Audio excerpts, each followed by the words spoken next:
governance of energy, all of those kinds of things. It's all to do with the quality of governance, the outcome. So I think so basically it's a kind of trying to get a connecting framework that connects these bits together. And so I think governance would seem to be one way that you could do that, but you don't have to use that. There could be other ways of doing it. But that was just what struck me as we went through. At the beginning you talked about the agro-export model. I thought you did that very well. I think kind of connecting it even more strongly to some of the political stuff might be good. And Faber, as I mentioned, is really good on that. He talks quite a lot about the environmental implications of the kind of politics of the agro-export model, so it might be worth looking at that. The other thing is that there's a little bit of a gap between that section. You talk about the agro-export model, you then say that it kind of disintegrates into the 80s, and then right at the end we get a bit of stuff about kind of where things are going now, but it's focused mainly on kind of energy and on the ecotourism.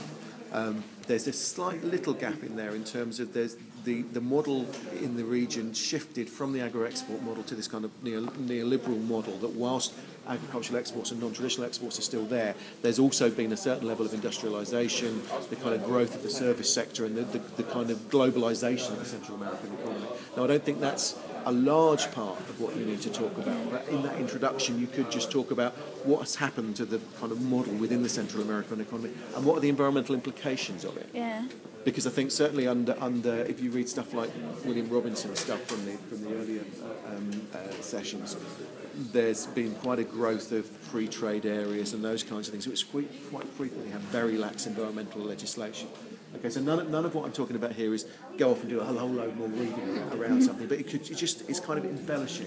So it's kind of how do you go from a good 2-1 to a first? It's kind of you embellish things, you show the breadth of your understanding and so on. Okay, so that was. Just thinking, so I've written down historical background, very good. How has the model changed since the end of the agro-export model? Robinson, globalisation, some economic success, because you talked about it not being successful. Actually, there have been some successes, not just in Costa Rica. The third section makes some really interesting points, but needs relating perhaps more specifically to particular aspects of the debate over sustainable development. Okay, so we get at the beginning, I think we get some good discussion around what sustainable development means.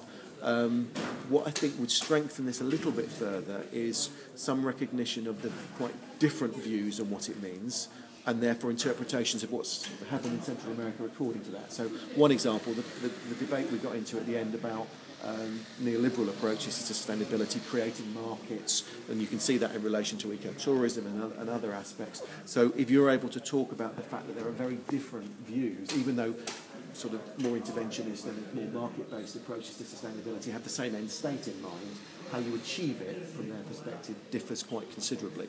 So some people would emphasise actually less state intervention, create markets, and it's the private sector that will lead you to salvation. Whereas others would argue actually no, the private sector is causing most of these problems, so therefore you need a strong state that will regulate and intervene to stop things happening. So that's maybe the crux of the debate over sustainability. Yeah? So it's kind of just being able to maybe pull out something of those conceptual differences in approach to sustainable development and then apply them in the context of the issues that you've looked at. Okay? So I'm throwing out quite a lot of different things at you here. I'm not saying you have to incorporate all of this. I'm just saying if you want to improve it still further and kind of just deepen the analysis of it, these are things you might want to consider. Does that make sense? Yeah. So I've just said here, need more general discussion and different approaches towards sustainable development.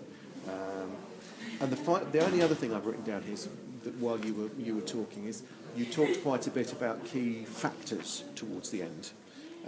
You might, when you're thinking about governance, you might also think about it's not just key factors, it's also key actors. So and actually in identifying key factors, obviously part of that is you're identifying who the key actors are. Yeah. So, has that helped? Yeah. Yes. Yeah. Okay, so that you can have some reflection around on that. That was everything that I had to say. Was there any questions before I just give you a little bit of feedback on the presentation itself? Is there anything else that you wanted to ask me? You've got until this